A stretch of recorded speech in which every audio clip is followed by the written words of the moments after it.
Welcome back. Today we're talking about must-know safety strategies for smart, savvy agents. And I want to start out by saying that we published this, we're producing this podcast for you because we had one of our coaching clients that unfortunately, nothing bad, really overly bad happened, but she did have an issue when she was showing a property. And so it motivated us to dust off this topic and present it to all of you. Now, here's what I want you to consider doing with this topic. Obviously, use it for yourself primarily, and then share it with all the other agents in your community. Post this on Facebook. Post this on Instagram.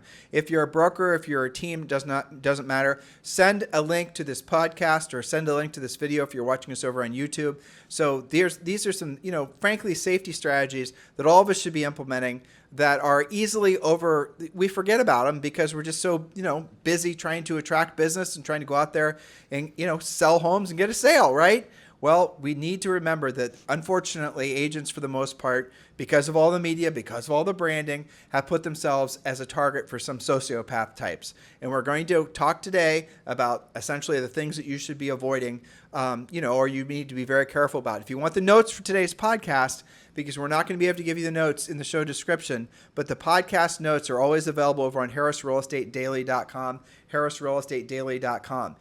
So yes, that's where you need to go if you want the notes for today's show, harrisrealestatedaily.com. All you've got to do is put your email in and you are off to the races.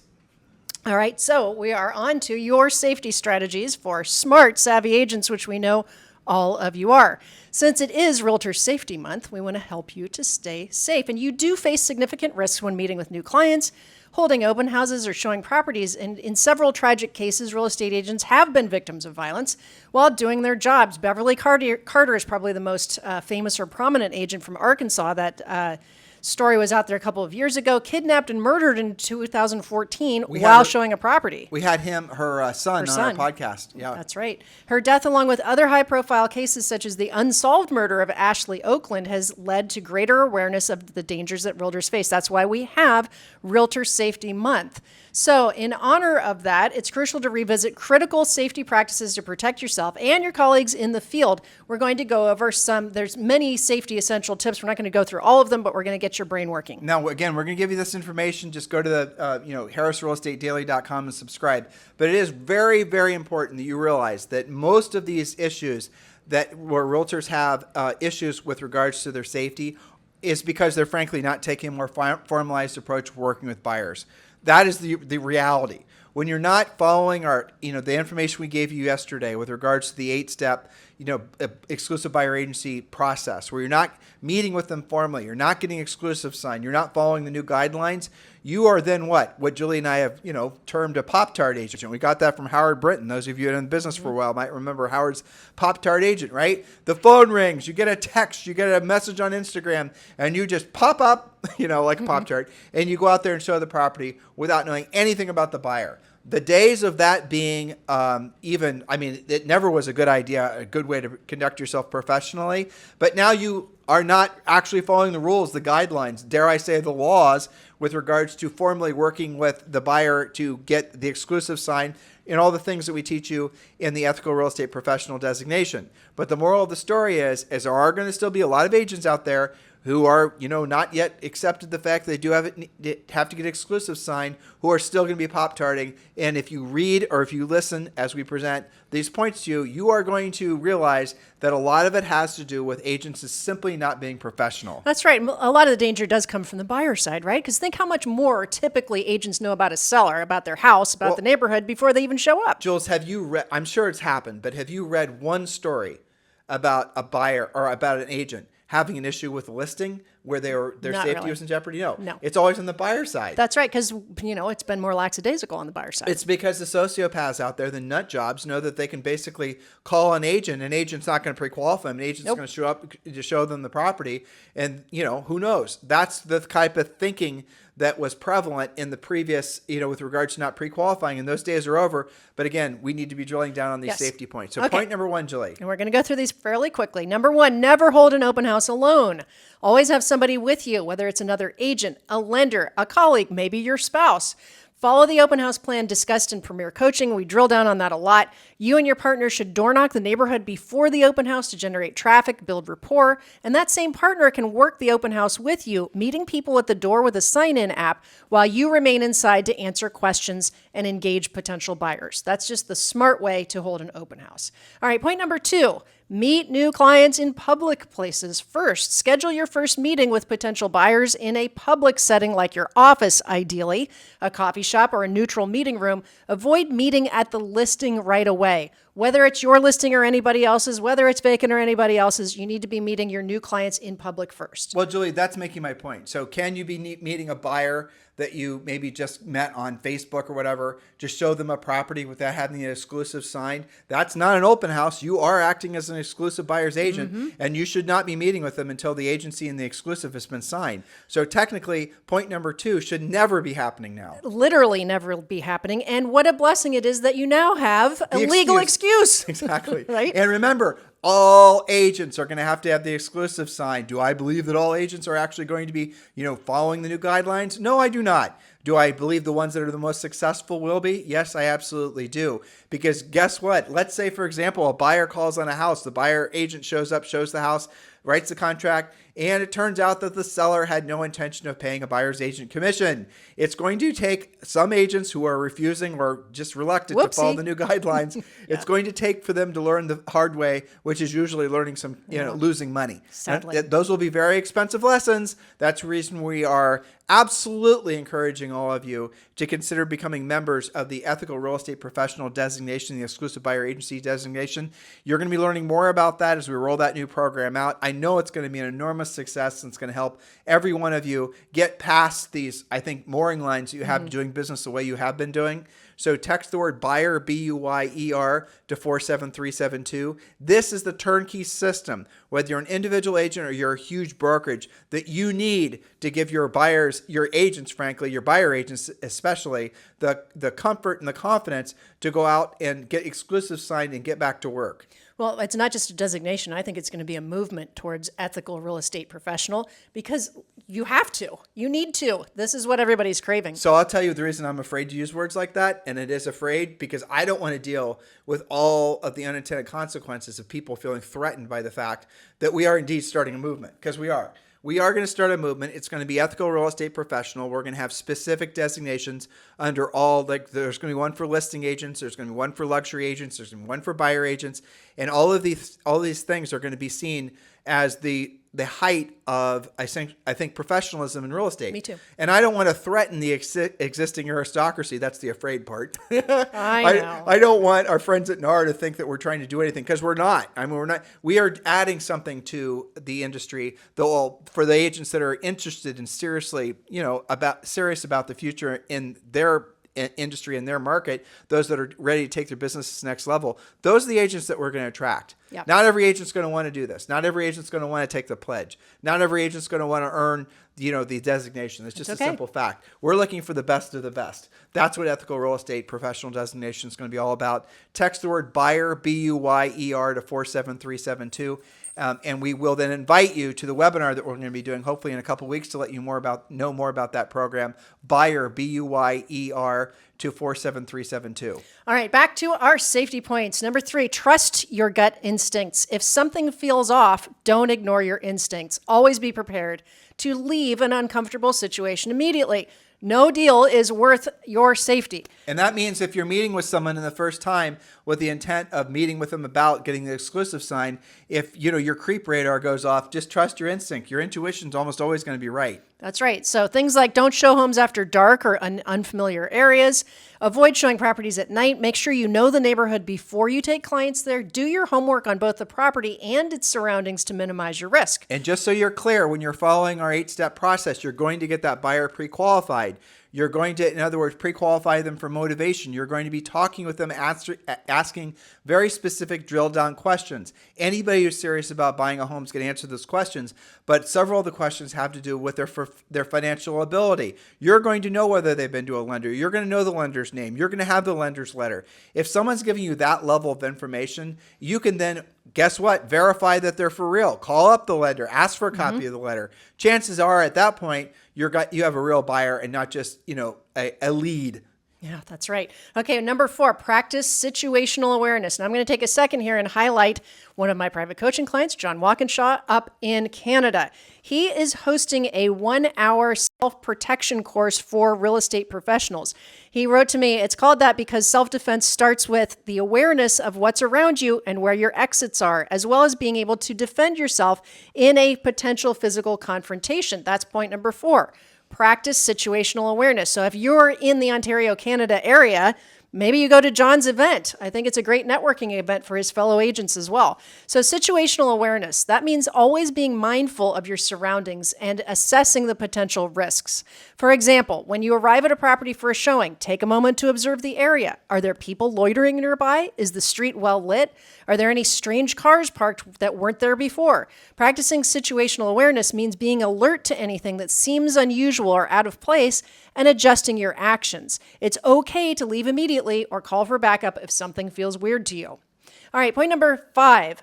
You might consider, and I know some of my coaching clients do this, carrying a personal safety device like a personal alarm, pepper spray. There's smart jewelry that can alert authorities in case of an emergency. You can program your iPhone that if you hold the buttons down, that it alerts the people pre-programmed in your emergency list. For example, you can maybe put a tag on your car keys. At least we'll know where your car is. Resources for choosing the right device for you. There's a company called SafeWise. They have reviews and comparisons on different types of safety devices. There's something called the Prepared, detailed advice and recommendations. And concealed carry laws, you can look up for your state at concealedcarry.com. Some people have asked about that. That's a state-by-state law website. Yep. And so really, if you're in Texas, you obviously already are carrying concealed. Probably. But yeah, ultimately, that's the amazing thing, frankly, about firearms. We're not going to go all, NRA on you guys, but the reality of it is nothing levels the playing field like a firearm. You can be the smallest little demure woman like my wife here, and but she pulls out a 40 caliber Glock. The playing field is level. The end of that. That is it. So we have a friend in LA. I remember talking to Jeremy about this. He's a commercial realtor, and he told me that he has a firearm in his car. And I said, "Well, Jeremy, you sell pretty nice stuff. What are you talking about?"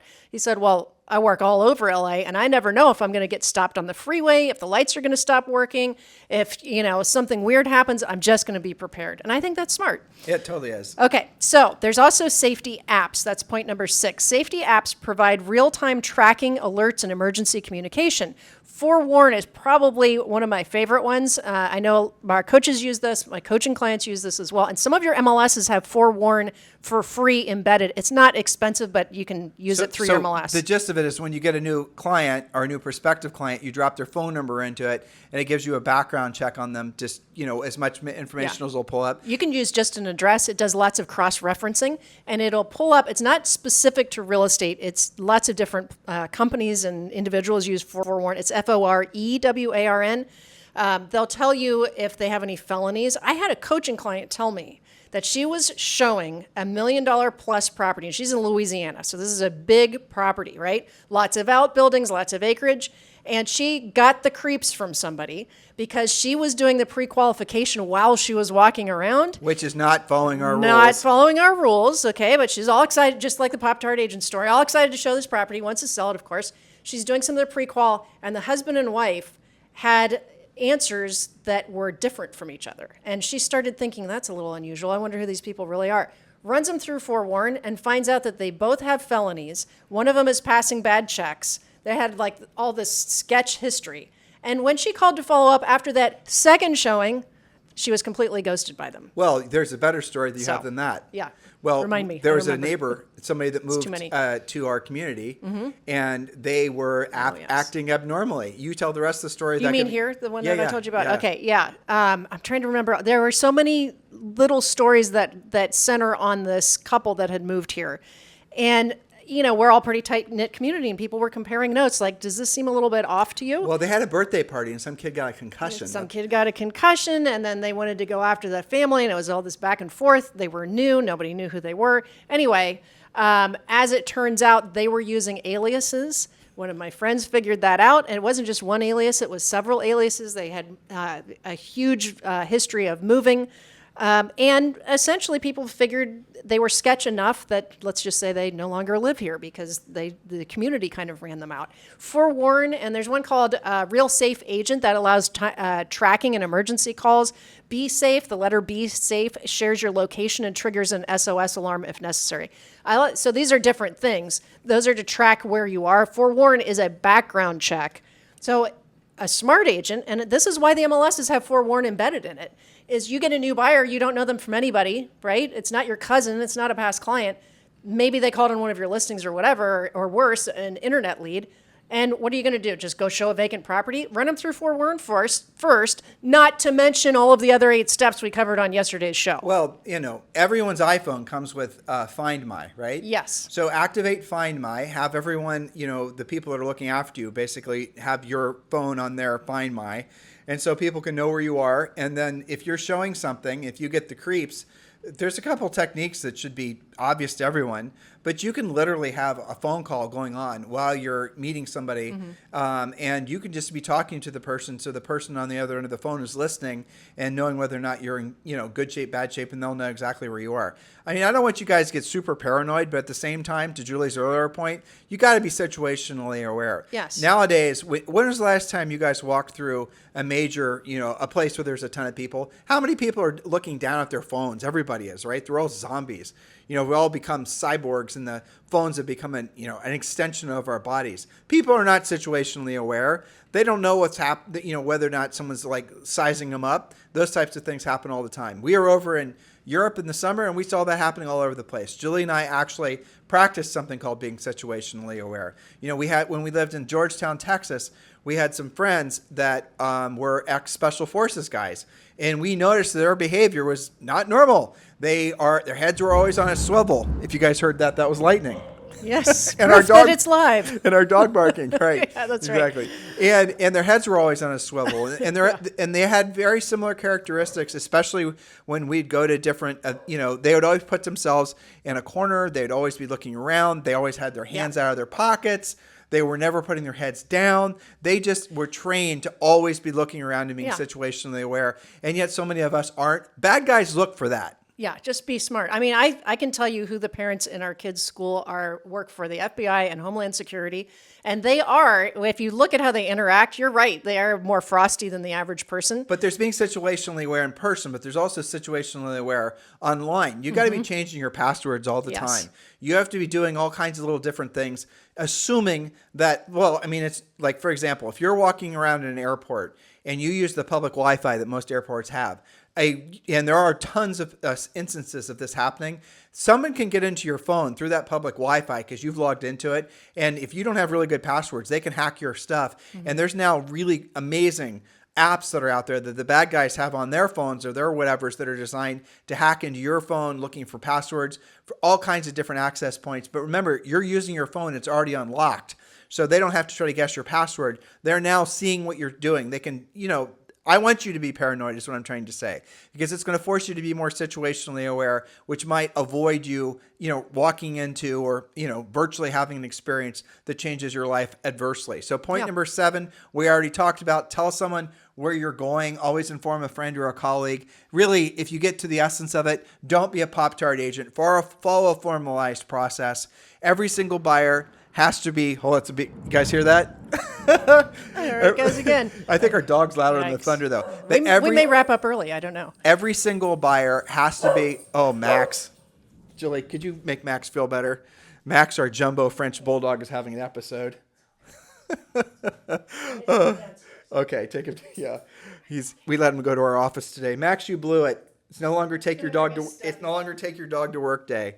All right, point number 8: establish an office code word for emergencies for other family to know. So you need to have a word that you share with your wife, your spouse, your husband, your kids, people that you know, love, and care about. That is a secret word that you can use if you ever have a problem.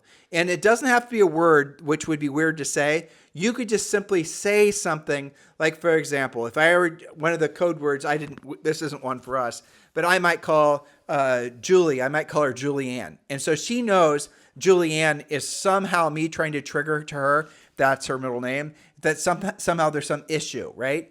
I've had different, again, special forces guys that have told us about this originally, and they'll use usually a deviation of the name that they typically use. Bad guys aren't going to know that you're communicating with the other person, but you do, and they will as well. So keep that in mind. That's right. And what does the code word mean when you use it? It means drop everything and change what you're doing, get out of the house, get out of the room, hang up the phone call, any of those things. Right. So if you're in a situation where you're walking around with your family and all of a sudden you are feeling like there's going to be some sort of horrible thing, you need to have a code word, which is whatever it is, blue. You're just going to look at them and you're going to say blue, and they know that they're not going to ask questions about why you said blue. They're not going to ask you why you're thinking